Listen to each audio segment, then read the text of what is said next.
संजय गांधी राष्ट्रीय उद्यान अंतर्गत येणाऱ्या झोपडपट्टीतल्या छोट्या दुकानांवर कारवाई करण्याचे निर्देश संजय गांधी प्रशासनाकडून देण्यात आले होते। मात्र भाजपचे ज्येष्ठ नेते आणि माजी खासदार गोपाल शेट्टी यांनी याला विरोध केलाय आणि या निर्णयाविरोधात कोर्टात गेले असता याबद्दलचे वन विभागाने सर्वे करावे आणि तसेच 1995 मध्ये झालेल्या पुनर्वसन निर्णयानुसार अजून येथील नागरिकांचे पुनर्वसन झाले नाही याबद्दल देखील प्रश्न उपस्थित कोर्टाकडून केले गेले।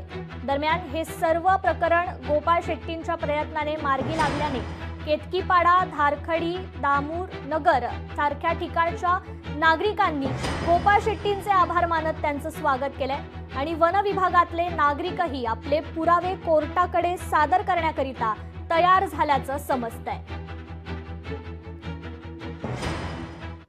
जर कोर्टाने सांगितलं की दुकान बंद करा तर मी त्याच्या विरोधात डॉक्टर बाबासाहेब आंबेडकरांनी घटनेमध्ये जे काही ताकद मला दिलेले आहे ते मी माझी भावना व्यक्त करणार। कारण मी लोकशाहीची थट्टा आहे, मी खूप स्पष्ट भाषेत सांगतो।